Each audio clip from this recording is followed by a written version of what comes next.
nhớ rồi đấy lúc nào bé một cái dòng xe bé quay lu cùng trồng câu chạy tàu bé tụ bắt thành xe li USA bắt thành sông giờ thì là bắt thành liều lì cái này tụ vai lúc nào bé chơi tua nó bé quay làm mỏ kinh cái tệ dòng xe chạy tàu cái là cho bé cho mông lì mũi chùa xe dòng đi trả tôi cho chị sẽ lại đua nhớ rồiคนในเฟรชโนแคลิฟอร์เนียนู่นน่ะชิเดียประธานเหลียวช่องเสียมั่งลี USA กูตัวรู้อีเวนต์ยัดเฟรชโนด้วยไปจะโฮสปาประธานเหลียวว่าจะขอหนึ่งสายตัวเฟรชโนนั่นเถอะโรงเสียเราก็ติดจัดเสร็จเถอะเขาเคยเจอประธานเหลียวกูโรงเสียแต่นู่นน่ะยี่ลูกก็จะไว้ลูกกงช่างเลยจะแต่ตันทอกูเจนมั่งลีไว้ลูกกงช่างแต่ก็ลอยย้อยตัวจ่อเนาะตอนเดี๋ยวไปเจนมั่งลีเนาะเราได้จะมีการไปยาว啦，用个，用些呢，นู่นน่ะจะหมดตรงนั้นตรงจื้อจะกตินึงจะให้มองเลยจะอเมริกาสุดเลยตัวไว้เขาเก็บตรงเสียแล้วก็จะทำน้ำแต่เนี่ยยาวตรงเสียต่อต้นจีก็ตรงนู้นน่ะ我找他嘛，ไอ้เขาก็ว่าจื้อเสาสักกงมองตัวก็ thank you， ยาวก็ตัวเนี่ยก็จุมันจีเกนักการจะส่งเทียบพอหือกูใจเนี่ยมองตัวล้อตัวยาวก็นักการจะส่ง thank you 我找他， ตั้งชื่อไหน我找nhớ rằng cái tin này cha sẽ đợi nó cú yaประธานลีโอแล้วอย่าประธานสงเสียลีไอ้นู่นน่ะอย่าอินูได้หูร้องเกาหลีนู่นน่ะเป็นต้นเนี่ยนะอย่าตัวว่าอีกคนอย่างเก๋ขี้เตะจกูเราหมดใจลูกกงเชงแต่อย่าเป็นตัวประธานเดมองดี USA ไอ้เขาจะได้เขาจะกงเป็นนะกงเป็นจะเป็นจงเสียเถอะไอ้หมดได้ชีเราเป็นจะได้เนี่ยนะว่าคือว่าตีว่าพงว่าอยู่เป็นอยู่ชีลูกนะแต่กูขอเชิญเจนปีจงออฟพันหนึ่งกูชี้นะออฟพันหนึ่งกูชี้เจยตาจงออฟพันหนึ่งกูยีจงหนึ่งกูจ้วนเลยอย่าเปล่าเชียว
ปีสุรินทร์สุดต้นเนาะโบเล่ยองเนาะว่าต้นสร้างการ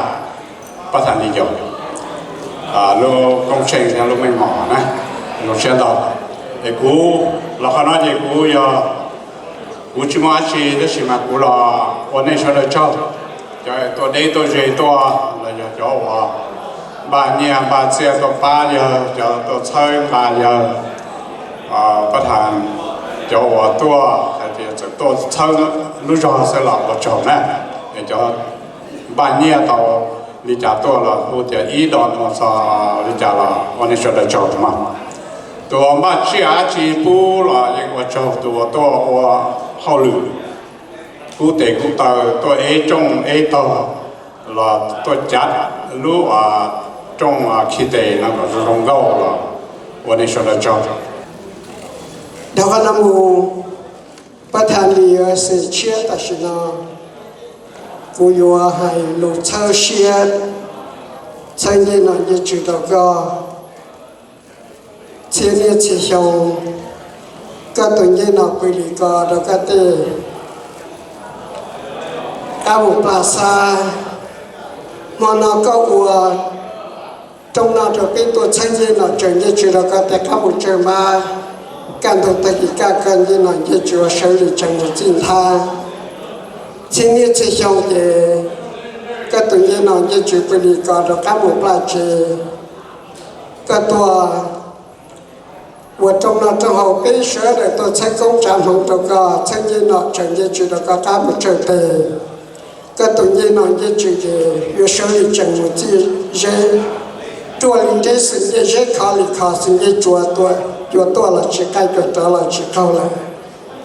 nó là biết tôi chẳng như nó chẳng như chịu được có các tôi ta chỉ ca các bạn cứ cái chuyện do lý do cái quỹ ba cái chuyện là chứng sự là có thể trong phần lý một thủ lại của các đề thủ lại có ca một thủ tổ các đề là một thủ yếu là còn ha cho mà lên cơm là xin để ít ta toa là thêm một là một thủ là chẳng lòng là biết tôi chẳng gì là chẳng gì trừ đâu các một chơi thế có cái tin nhau cho cái là quý kề cái tổ thầy có thể trong là thêm một thủ của cả lại có cá là một thủ của cả đây một thủ đại con ha là một thủ tuổi lại có thể cho mà lên là sinh lý ta to là thêm một tí sửa làm thì mà nó biết sáng gì là chuyện gì trừ đâu cả cái đầu ta chỉ cả có cái nhân trong trong phần nó cho trong chung ra trong hoa cái đầu ta chỉ cả thì có thể trong phần gì pe mình nhiều mong nhiều hành sinh tổ hay gì pe bắt thành lý sự vô tới tổ cái đầu ta chỉ cả cái nhân trong một ha trong chung ra trong xó có thể trong phần thì pe sinh hoạt nhiều hành sinh tổ hay pe bắt thành lý sự vô tới lo cái nhà linh trong anh biết biết tôi sẽ không chịu không trao cả nó nào cả hiện nào sẽ chân trừ cả chủ bất kỳ qua khi chuẩn ra linh giờ có thể trong tại để dùng mua dùng pha phân lỏng năng cho lại cả trời chủ bất kỳ qua ra linh giờ có thể trong tại dùng mua dùng pha phân lỏng năng cho lại cả họ riêng sáng thì giờ là ý cụ chỉ nói là tận đây bao nhiêu từ bây giờ sở bắt thành liền US đi rồi ít đồ thầu trầu bắt thành liền yêu cái gì Olympic ha I had the great honor and privilege của một trong lời của tỏ một lô chi phí của ta nó bắt thành liền ít tàu lô dù của cái gì của tàu bao bắt thành liệu dòng chỉ hà nhau đồ đăng professional là chỉ đồ support tại personally tại bắt thành liệu ha của bên cái gì tại bên trên này mong bên một dòng một tàu hay tại chỉ bên yêu say ít đồ này chỉnh bao căng họ bao khó xa họ về bao tu bao là lu sát là sát lâu sát rộng để yêu đột lu bên trên này mong chỉ hai bên trên sinh lý sư tại chỉ lu tăng thôi bên có gì sinh mong mà bên nhìn trà nhô cân gọng nữa tại chỉ rong sát trong nó bên trên cái tí sinh lý mê sai do là mê sai tàu y tu bắt thành cứ sát rộng sát lâu sát lu sát là sát tới họ tới của hắn mày họ tới tại nơi tới của họ rộng nữa cho rộng cho nhang cho gì hai lúc cái tin này chẳng phải xuất lời họ nói của rộng xa của rồi mấy rộng xa cơ cầu là bắt thằng bây giờ ít tụ một bu cái rộng hay bây giờ mong lên về tập một bu nữa giờ ít tụ lại chơi cái rộng trong lời của những bu từ của nó họ mua hay là bắt thằng bây giờ lưu bắt thằng cơ cầu này sai có thằng cơ cầu này khó nó khó là mình cả xã tàu luôn luôn là every great man là chỉ every great leader vì nếu mỗi ý từ bám tôi tạo giờ nên tôi bỏ cụ này. Đầu tiên là thì chúng bé nhiều thôi đến đây đó là cho cái shit lô thì là thôi lô ta chỉ không mò ha yêu cái rau tại trong này yêu mình cho nó nhà ha thì yêu cho là tàu của chỗ là nhận nó yêu là mua sẽ sửa ha để mua tu ha để họ cho cái shit lô là yêu não gì cái lô biết chơi môn lì biết chơi môn pha biết cái shit lô biết chơi môn lì môn pha mà những shit lô để đây lại biết nhau để là shit lô để u hàn là sung la sẽ khó bỏ được của hàn này nữa ha nhưng nó trong cái nó sát sát rồi thì của hàn rồi u cho liều ha u cho sẵn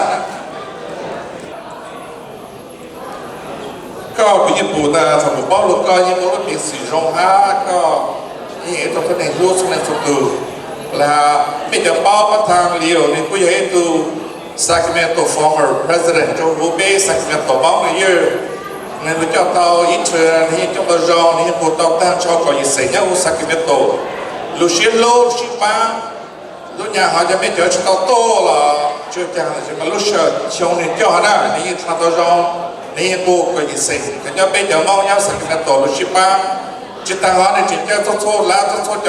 cho nó cho ô số lú rong thì tao chơi làm rồi cho liều hay như vậy có nên một cái gì đó giờ là họ bé bộ tiền rồi tụi kiến lô chỉ là ít khó xin được tôi tao khó được ba bé mong cái gì đó lúc nào cứ tôi vẫn nói giờ tôi hãy áp dụng một chút chơi xe thì nào đầu đi thuộc cái sự nè có thành song xe ít là lựa phát chơi một thứ thả nó con là chỉ tao của hai tia nó chạy đôi nhau thở lọc của mong sẵn năng chỉ là chế này sẵn năng của cho thì cả nhân trong hai tia chút xưa tù năng giờ các lúc sẵn là để chờ một nhau các trong ca hà chờ một thiên nào tôi biết có cái trở từ là giờ các bên sẵn để khả năng cái tàu lúc tàn thọ thông đã thọ tàu lúc mừng mỏ của tôi thay cho để sẵn năng là khó sao nhớ nó ca trong lúc công học đi USA đi quay đó coi thì công học lâu ha vì tiền mua lúc công học của các học bậc hành của các lúc rồi ý xin năng tôi sẽ xã hội dân chỉ tàu của tôi hoa chỉ xã hội dùng đi bé thế còn họ tàu của họ đã có giờ xong là cho thì có cái đó nhưng là cho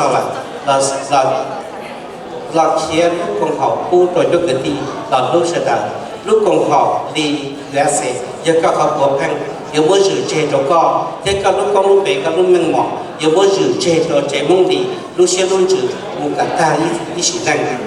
của pha cái làm đường rồi con để sau đó cái với mình chờ lúc công học tạo ca so cả lại là giờ thọ nó khác lúc công học vì cái lúc học trả các lúc mình mỏ in đủ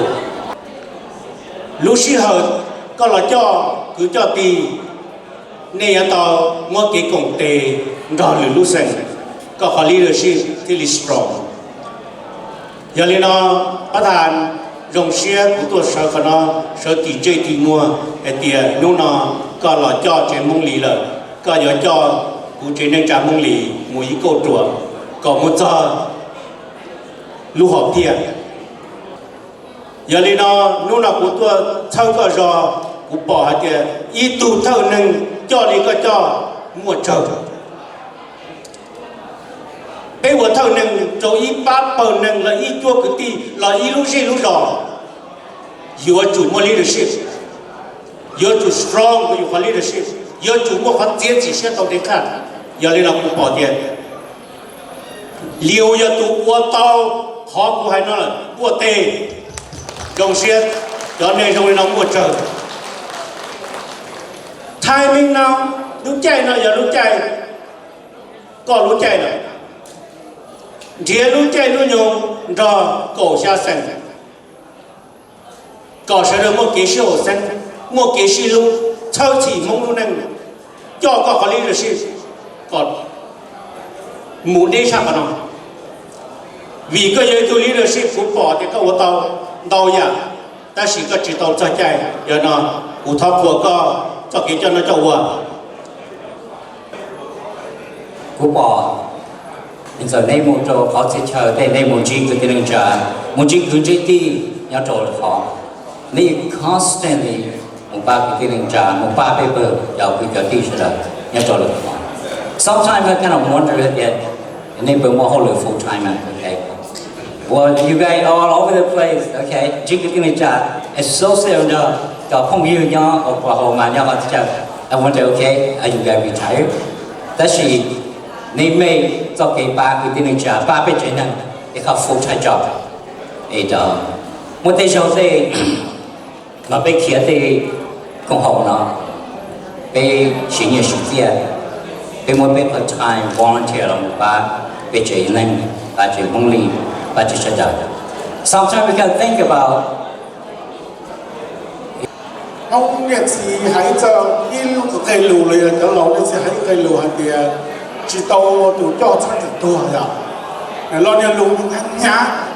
nó chỉ cũng chẳng được lo ở chỗ nhà để giờ chỉ tàu tụ cho chỉ có chỉ tàu bao xe chỉ tàu bao tiền chỉ tàu bao tụ nâng dùng lên trả dù chẳng dùng lên nó tàu tiền dù chẳng có khai để dù ô tàu khó nó chỉ không có lo bắt hàng gì theo lên bao thì cũng chẳng được có giờ ấy nó bắt hàng có lo cho tàu dùng lại chỉ ở trên nông đi xin là ta làm đấy có gì sang nó support có tỏ cá bé xong nó có ta thì chẳng có được bây giờ tôi cho nó sai được rất là vấn gì ha để có chỉ ở cho chế xử lý xin nó chỉ có cho có gì sang cái thảo luận đó nữa, thằng bé sẽ được một tên cho các hàng leo ấy rồi gì đó thank you so much các bạn là một chắc kế hoạch tôi thôi cho là sự của như bao giờ chỉ mua tụ nẻ để bé chỉ là tụ thay cho我知道tụ thay cho này nè để cú sáng khó khó nè bắt hành liều cho họ là bây giờ tụ nẻ nó bắt hành một tí xí nè để我知道bao nên về thì lên đó họ nói thì hai thì thì Olympic hay nay là thì ông lên cho số kia thì hay tên là nay thì ông không bàn không còn nay thế này nè bác sĩ hay nói nay bao lần một tí xí bây giờ thì nó hay với nhau tụ nẻ thế nhưng bỏ họ nên họ tôi chỉ một cho họ từ nên một cho họ từ thế mà là thì họ đỡ là tiền sai to thì nên những chơi họ tôi chỉ chẳng thôi 1% là giờ chỉ nói tôi nhớ nhớ tao cả thì cho chỉ những một chút tao họ lừa biết cho số tiền nó cho bắt hàng là tí dạng đồ cho nhiều yếu chủ chơi cho nhiều yếu chủ muốn để biết theo một đầu sư thì họ nó có sự đầu cho rồi mua credit mua khả năng nó đâu được biết cho nhiều họ biết sẽ đồng tiền cho nhà phát thanh leo theo nhà lo phát thanh rồi chỉ nói cái sự cho thì nên là do là cho cái sẽ mong sản lý theo cầu gì sản nó đó toàn đều cái gì nữa cái họ giờ bao kia tôi yêu quý nó thì 3 triệu đồng nhà đó mà bên mua năng đợi nó đây lúc năng đợi nó giờ bên sẽ được phát thanh sau không trong vòng bên mua cái sơ đồ nhà phát thanh đi theo lo phát thanh theo nhà lo phát thanh đều cái gì để có sơ đồ lúc đó lúc rồi còn đây ngủ họ lựa được bên mong toàn đây là có số mua chắc cái mua nhân chắc cái là cá nhân rộng thế là thế này mua chân trong lành lại chỉ tàu bao cũ có introduction nó là cái ông sẽ được chỉ bao cũ này cũ cải tàu Juris Doctor we are in Sacramento, California we are to form here cho lưu Health and Life Organization, DBA Sacramento Community Clinic. It is an honor to stand before you tonight. Gathering like this remind us of who we are as a clan, sharing similar hopes and dreams. As the mission of our Lee Clan organization remind us our purpose is to unite the Lee Clan members. We come together to promote awareness, preserve our culture, tradition, languages, and to recognize the need of our family and work together to find a solution to the social, economic, education, health and spiritual challenge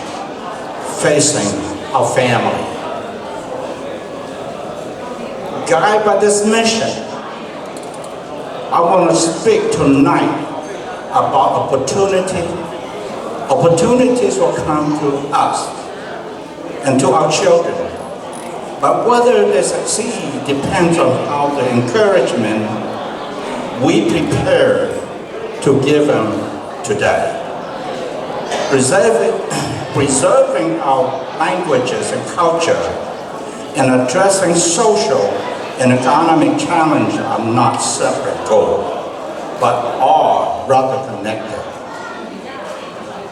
To preserve our culture,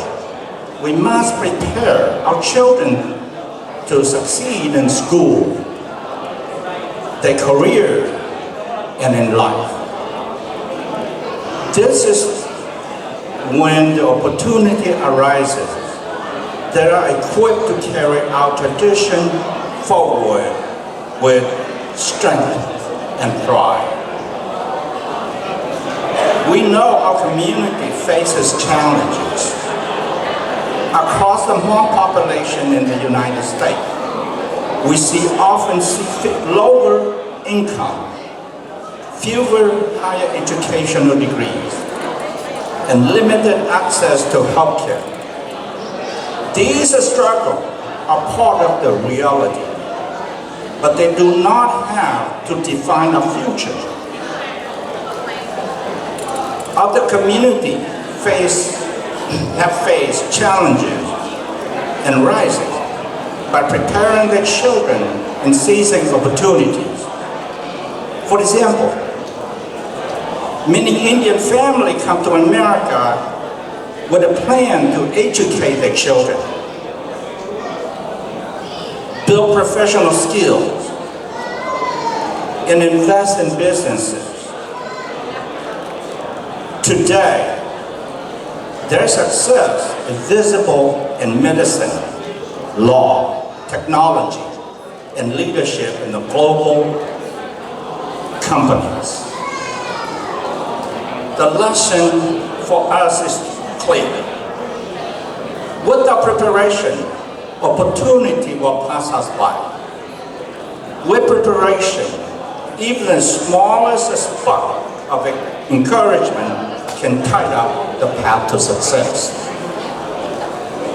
We have been in this, we have seen this in my own life. Each of us has had an experience whether someone recognized a need and offered a solution. When Dubi Li Feng saw a need for education, he offered my brother a few simple words. If you want to be like us, you must go to school. Those words changed his life. 2.5 decades of a struggle, he earned his PhD. He has a good career, a good family, and a strong community. When Ho Chi Minh saw the need for freedom in his country, his solution was to inspire the people with promise. The land and water of Vietnam will be yours if you fight for it. His word inspired decades of a struggle. In the end, his people were liberated, their land restored, and their lives transformed.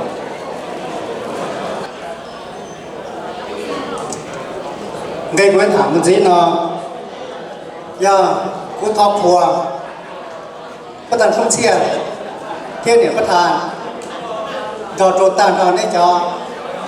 board of directors, the senior advisors, or đó này chừng nào thì cú bỏ thì này cho ipa một phong yêu cái một chỉ cơ li chưa sinh chọc lời giờ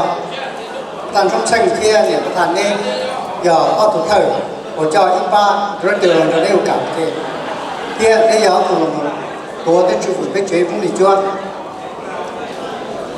cũng bỏ đâu vậy chủ chỉ chỉ nên tàu là một tua lúc của họ là thấy đủ tàu của nên tàu qua giảm giữ rong cho chế cái tính đi chưa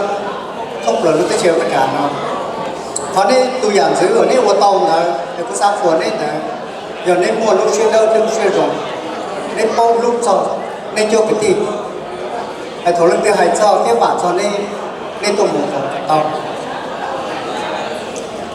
cũng bên này giờ tôi nhớ thấy sao là tạm cái đi mà cũng chỉ cho cũng bên này ghê là họ vì nó có cú mua xe thì cho bên này rồi chỉ chơi bỏ ta chỉ lúc nào cũng cho cũng bên này làm mà vì nhớ sao là của nên tàu nam tàu tả tàu cối lúc chiều cối lúc gì thôi là nó nên là một tối lúc còn khoảng nó cũng bỏ đến một chút nó tao có chờ một cho cái phong cái dư đồ chế cái tim bị chua kia đồ tây phong dư và bên cho cái này cái cha cũng sang rồi còn nó kia tao lúc của thì này chỉnh cho nó bây giờ nhá họ mong thì USA nó cho mình thua tặng trời đại lên của nó cái chơi nó có hành thôi cái lúc ở phía từ lúc còn họ mong thì USA chỉ tra cho là mỗi ba thằng nó nên từ tan vào tới sự ta chỉ sau đó chiếc của không tới bên chỗ cho thời nên nhau bên trên thì chúc tụ lớn bỏ thì tên cái đi tra của sao đó lớn tra tên của họ cái gì ta là bây giờ tra rồi cho to một lần này bây giờ chơi mong lịch chua chơi chung bây giờ bên mấy lúc còn nó bây giờ shippo xin sư phụ cái bây giờ tao hồng tao cho cái gì cho là cho giờ lên đó lúc xưa là bên chỗ cho tới nên chỉ tranh đầu tổ nhau bên chuyện này lúc học kia là lúc còn không đi chưa đầu tiên nó cái chuyện nó là muốn hải vào đuổi với cả ta thì vừa chỉ hải cảnh sát chua thì người hải thời muốn hải áp cái đầu không sư lúc còn họ lúc học kia là chút kỳ là một chơi chỉ tên chút buồn sai chùa là một wish bao kẹp để cho bùa đến cho lầu rồi ship bao ship trầu rồi vì bên tôi nhau lúc tới trường nó chỉ riêng đá bên chỗ cái gì tôi nhau cái chài cho lúc tới trường tất cả nó không chùa lúc là thì bên ship bao thì làm từ bên một trời cũng lì nhau mà thì bên là phân chơi tàu hả nhỉ bên trên cái cũng lì nhau chùa trời nhau tàn trò ở tới trường tất cả này một cái cô lúc là bên mở cái gì nhau là bên sáng trên thì cho cũng như cái trung tâm của cái tiền là cho nhau vào lòng ship bao đùa vì tôi nhau tới trường nhà nhau chồng nhà tôi nhau chồng con của nhau chồng thì cái ship bao hả của bên chỗ trường cái tiền từ này bên sáng kia bên trung tâm xài cả lấy bao phải tiền lấy lò có tiền lò lấy cha chị em tiền phải cả lấy bao lúc này giá ta phải lấy tiền bao lúc này nếu muốn lúc nào phải em xua bây giờ rich cái gì nào bây giờ ba kia bên trung tâm xài hả kìa trong cái gì nó mua phải chỗ ra chỉ tôi ra chỉ lại cả tên tu biểu là mình bao hạt địa bên cái gì mua lịch cho một chút để trả thế sẽ đợi một từ bây giờ là mình chơi cái ba tên tu tên xài có khi thở lại bao tên cái lịch chạy không cả lấy thời tên cái gì không thời điểm gì tên cái gì tiền vì bên bao khoảng mình hạt địa giờ bên chúng mua cái lịch chơi bên chúng mua cái gì bên chúng mua trồng trò bên chúng mua trò thì bây giờ mong những thứ gì bây giờ chuyện là từ trâu anh em so without the heritage the custom the history we are nobody we are nothing cú rong xe hay thì bên nhau áp phản ở trâu trong nó tên này tên chỉ mù ta là bên chữ mong cần đặc tăng bên chữ mong kiến cho nó cho hậu lý tên này tên chỉ cho bên chỉ trả bên hay đừng mong một giá tổng đề còn dễ ý thằng rưu một giá tổng đề có bé mong luôn nên cho một họ và tờ ba chỉ lý bê chỉ thân này phun vào bỏ cho kiến chờ đấy lý cho kia bầu sủa chỉ thân này phun cho bé chỉ mong qua sơ kia nọ kia chữ bé nhưng bỏ cầu ý sự kia nọ kia chữ cho cô lên em tin ngồi cho lý hải phụ thẹn cho cháu mừng tạo sạch cái vũ lý nó mua tàn họ cho rồi lại ám lòng họ nó President Leo thì ta thọ bé cho bắt thành cầu ý sự bắt tan đó cho rồi nó quay thì brother chỉ nên muốn bây giờ muốn president đâu tăng tổ lên nó cũng từ xã chỉ thông theo để sự quay theo lũ bề mà lũ thái độ như president để sự bề mong những ý chỉ mua cần chỉ cho nó cho qua đó chỉ li hai họ lũ dễ lũ rồi là bây giờ mua cho nó cho qua họ lũ cùng họ là bây giờ mua bây giờ cho nó cho qua họ bây bưng rằng gì bây giờ muốn chơi sự để bây giờ mua bây giờ cho nó cho qua chỉ họ bây giờ để thành công là bây giờ mua cho nó cho qua đó chỉ bây giờ trong đấy thì mình nói chỉ bây giờ mua lũ thái độ thì bây mua hay của president ta tụng đó chỉ rồi tích cho president li bây giờ họ đã tích cho chief trong Indian đó là chỉ linh đó theo thì chỉ cú mà cú ấy tung chân theo cú cú ấy tung chân để linh nhà mà để công hồng để gì chỉ vấn đề cú ấy tua cú ấy tăng lũ thái độ này thế gì chỉ cú ấy hay để lúc nó cú ấy cái đây Fresno cú ấy một president Leo là nên một đó cũng đó có chỉ có thành phần dạng đó cũng có lối cũng bảo phụ bay để sự có phòng mong cho all complete nó cũng một cho đó president Leo còn được lúc administration còn được chỉ cho nó cho hòa bạc từ ba chỉ rồi bây giờ team hông lì thì chỉ có bây giờ cái team hông lì dự cộng cho tôi ý sản sản đó có bây giờ cái chế đừng mong trở cao chỉ thành phần dạng đó là một thành phần là bảo lưu của để có bây mong những cái tụ đó President Leo Lee đó, chúng nó rong thu mà nó rong hoa hiện chạy nhiều rong, chúng nó bé ý trồng những cái tin đánh trả phong yêu lưu hoa thua sản công sản mong thổ cỏ thì nó kỹ chữ cho bé chỉ cái tin phong lì một giá thẳng lên, có cái cho nó cho hoa chúng hoa hoa từ ba chỉ cho có khả năng cần, có bé chỉ cái tin phong lì rồi cho bắt ta lo hay, có lúc dịch hoa bé chỉ cái tin phong lì từ ba chỉ rồi đó có từ liên hệ做到我都被这个红路能国家团队说，看到被多车被红被业被股被红被龙被哪被主都都拿到主中国做考试呢，看到有别人的经常拍下玩碰的那个好了呢。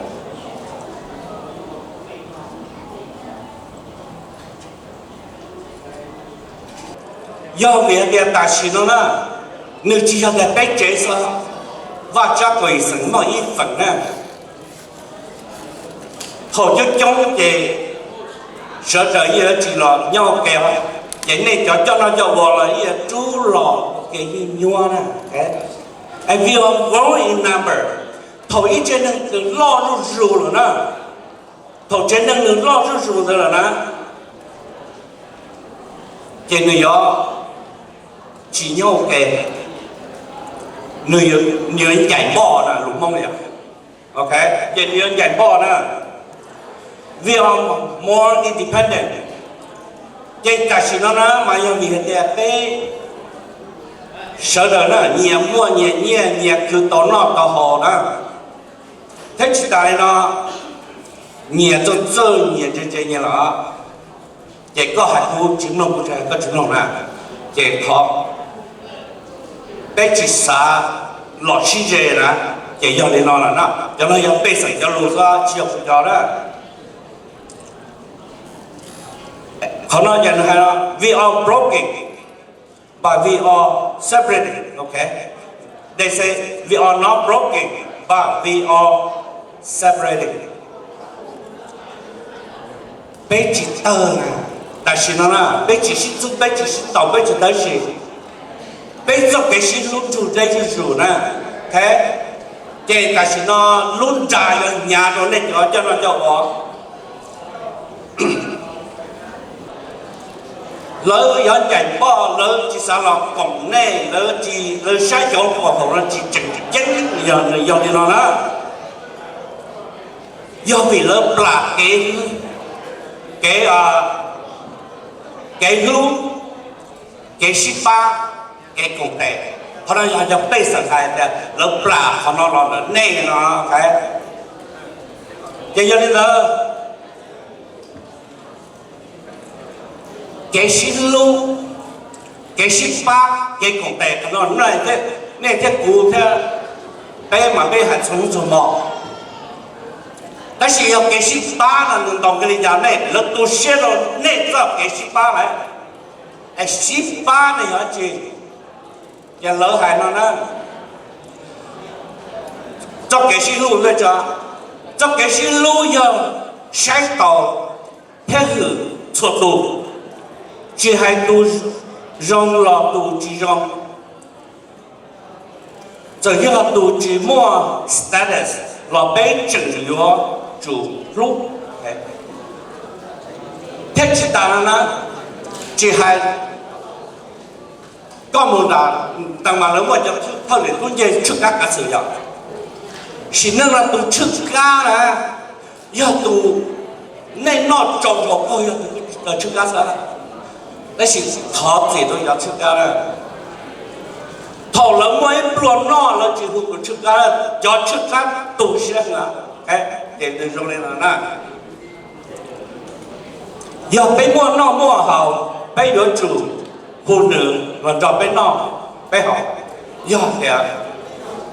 bé chủ cho thì nó giờ thì phải đúng một cái tu siết cho được cái xin lúc là được cái xin ba là một cái tu siết lần tu siết mà giờ bị hạt đẹp thầu gió ôn nó ôn chữ gió ôn nó mà hồ lỡ một trăm ba một chục kia rồi là sao nào cái但是到我一代一代cái thầu rồi nè cái thầu nó sợ giờ chỉ bỏ lỡ rồi nè phải xin ba bây giờ liền thì mỗi số kia nó sao cái này cái lo là bây giờ mà thái độ nó mà của hai cuốn rồi đó chỉ biết sai cho em mua status bài sao đủ chỉ mua status nữa đủ chỉ mua công văn bài nữa chỉ biết chỉ số ở giờ tua để người này nên gì để rồi bé để lợi cho chỉ tua ở bên nhau nó sao và ít tham lớn nè chỉ đầu bé tu rồi sắp tới nè nó giờ bé sinh nè nó tu sẽ hàng nào nó tu sẽ hàng này. Although many of you know him as Leo, Shomtia, or Patan, to us, you will always be Dad. Reflecting back on our childhood, our apartment on 47, our duplex on Wardell Way, and then our forever home, if anyone were to ask us how our childhood was,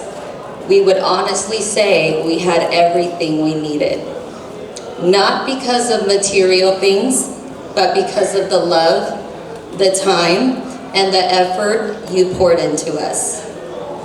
From our family trips to Stockton, just to spend time together, to riding four-wheelers and Kofax and shooting guns, riding our bikes to Lau Market, those memories meant everything. You always made sure we experienced life and enjoyed being together as a family.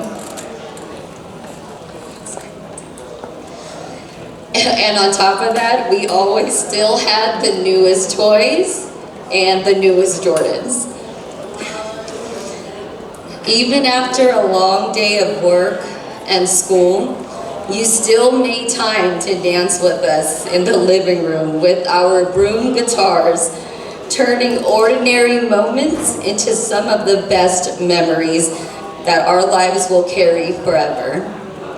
When we were younger, we saw what you did for us, but now as adults, we truly understand it. Your story isn't just about success, it's about strength, it's about sacrifice, and it's about taking whatever life gave you, whether it felt like it was enough or not, and still choosing to build something meaningful out of it. And that's what makes you so inspiring. We hope the years ahead gives back to you in every way, and that they're filled with peace, happiness, and everything you worked so hard for. Because no one deserves it more than you, Dad. We love you so much, and from the bottom of our hearts, thank you, Dad. We're so proud of you, and congratulations. Thank you, everyone.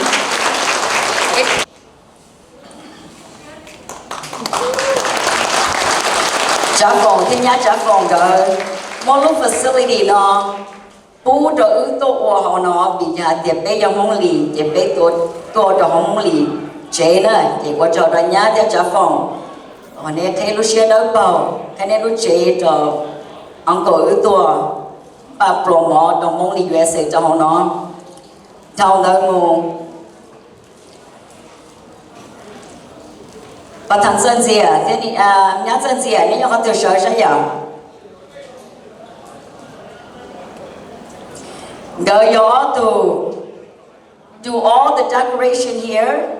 throughout Beluche on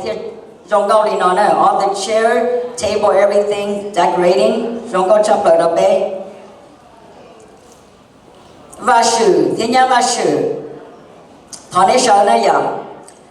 Go y'all to okay go Luche da be to. Wo rau omo da ho tom ba do everything. Trong cái lúc vào lúc chế thì quan hệ châu chỉ ta chỉ cơ nữa nhà sống tranh thế sống tranh gỡ sống tranh chỉ nhỏ là so unfortunate that boys family emergency để sống tranh chỉ nhỏ là để chị mẹ nhà she the one that decorate the lúc bé lúc table kia tệ nó để nó muốn đơn gì của cháu biết tôi mình nhỏ quan hệ châu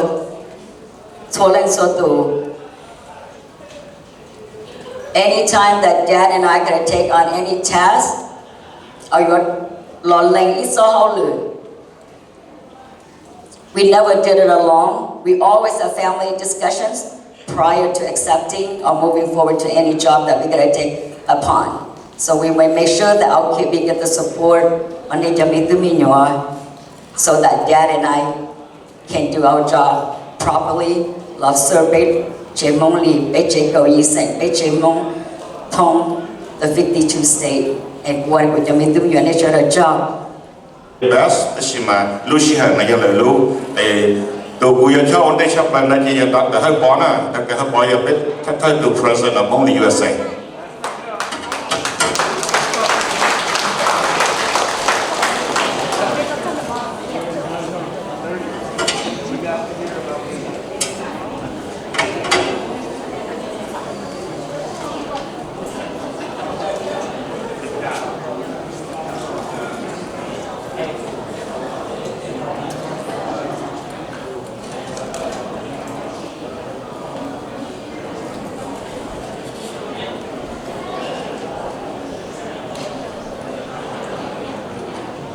What the leave in the Asia American and Jetalomai call complete the card yet Haberu. And it's in law, who be the doctor her or and in school said, oh, what kind of doctor is he?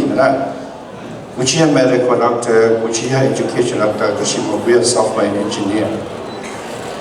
Software engineer. And what the heck a software engineer can do for the people? She might be getting job. Thì cũng thế đó là ở trên này có những cái các thành thái có hay cái tổ chức sản xuất cái mình tổ thì cái sai của những cái thay đổi là chỉ lúc công cộng đó thì đâu có là chỉ lúc nó có sao thì bây giờ họ thì Mongli United, Mongli Association, Mongli gì thì bây giờ mình cần tên là thì là go by the name of Mongli USA. Each membership,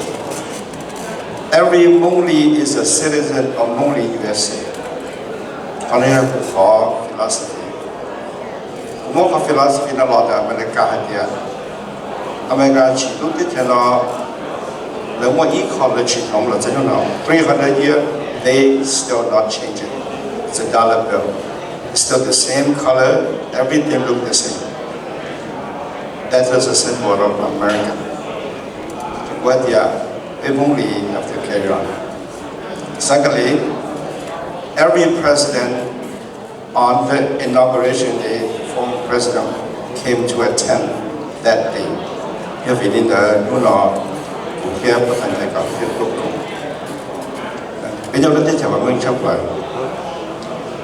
the most powerful country on the face of the earth. Can we do something just like them? Follow their process, procedure, whatever it may be. Last but not least, go high all of it. Way to billionaire, your hobby container, we look big conference on the room. Mr. Billionaire, what is your definition of success? They don't have yet. If you get to my age, it doesn't matter how much money you have in your bank account, how many degrees you have on your wall, how skilled you are. But if no one talking about you, your life is a disaster.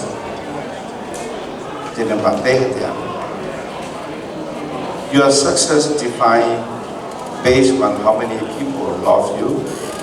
and how many people think about you when you're still alive or when you go. That is the definition of success. And Ms. our President and our First Lady, you have achieved a success. Okay? More easy than the whole high sea. More high sea, more high body jalot of Kirkia Mojade, talk about not touch it of philosophy. And today you achieve that. Thank you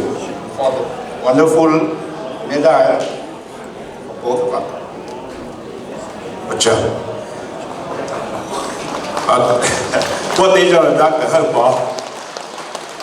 Now the mula bit to Cholo Dela, this is my former Patan Kaiko, the second president of the Moli USA. Go, I'll be long. What Chow Jona, National Institute, your board director, here, advisor national. We are money, Petsoke Holu, Tilly, dear law. We are money, dear Patan Long Patan, Betty, Lucia, Tilly Law, Nama. A tall, never Lucian day here, especially Jania, the mother of war, people, big without date or German G law, she law there, they should need the power at the people, be at the net or German, it's a home now. We are the name of the girl, designated driver. They are paid law the J till they see more by how. We hit our 42 years anniversary.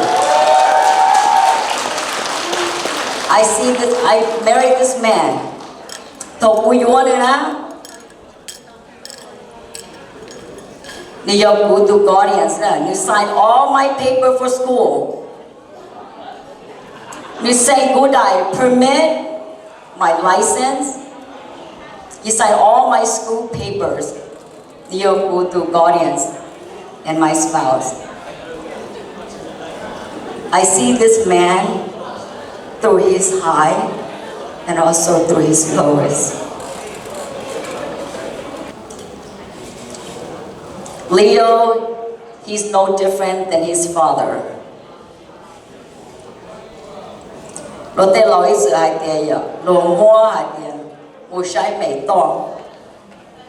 day, in your 3 generations, got 3 generations in our human's life. And you was hoping that in that 3 generations, that you will grow a phoenix in your family. That's everybody's hope, everybody's dream. As parents, as grandparents, and Leo, I love you from the bottom of my heart.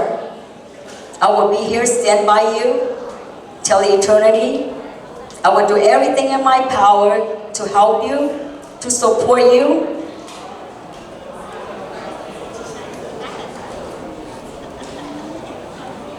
And there's nothing in this world that meant more than you. and the kids to me.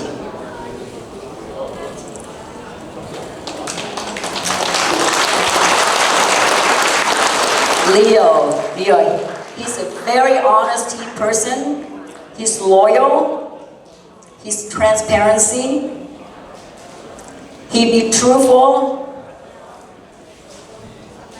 And he love his friend from the bottom of his heart. When he say he gonna help, he will help. And when something that he cannot provide or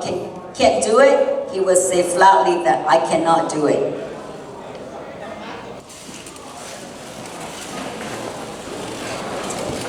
Nên nó cũng trong share hai tiền đâu nó.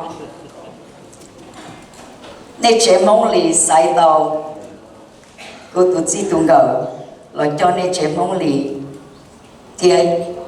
bây chế mong lì cho cổ xa sinh sản đó. I promise you that he will love you. He's gonna protect you. He will be there for you, day or night. We are a couple, we're not rich in money. Oh, there's tons of money at the bank that we can borrow anytime, right? We can slowly pay back. But I give you my word, you trust him, you believe in him, and you be honest with him. As long as you're transparency, he will be here for you, he will protect you, he will never let you down. My amazing husband, and I hope that before another 60 years together, and I truly want to be proud of Rosia, and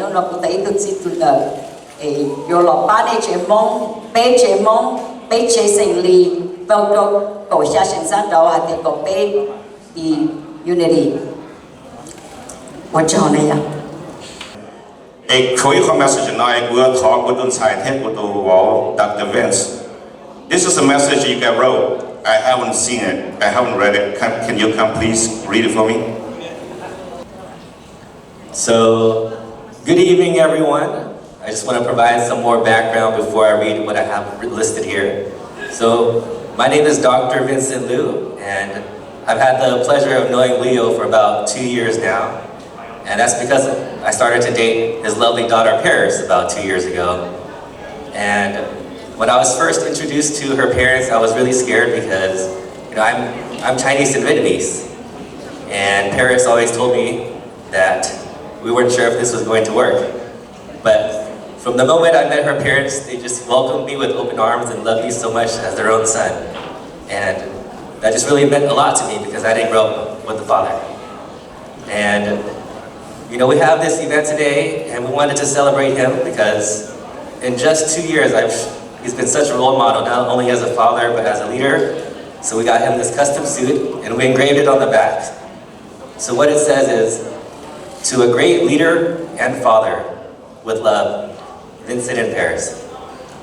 Thank you.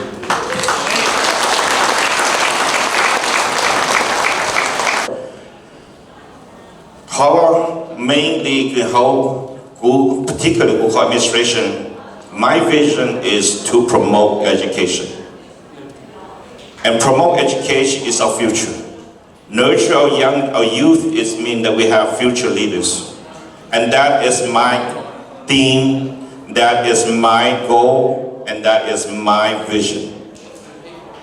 Bây ô thâu lò, nhưng nhiều dòng cơ lì là, nhưng chỉ mấy khó hay tiết chỉ dòng. Ô lì bộ ta đã cần ra hai lò ya, là nên thứ hai, funeral, New Year, and something else, I forgot the third one. Nhưng mua là lại. Còn đời những khoa trình chính, we're gonna continue to nourish, we continue to cherish. This year, we're gonna slowly add more opportunities, more future leaders. Ai còn đời nó, ai còn nhau học cổ lũ, chẳng mua. Chúng ta làm nó bên môi cho biết chỉ có tìm mong lý gọc xin này. But this 2026, we're gonna extend to all 18 clans. So every kids out there who's in college, graduate school, master or doctorate program, please check our website. Please check our Facebook. It's going to be coming out pretty soon.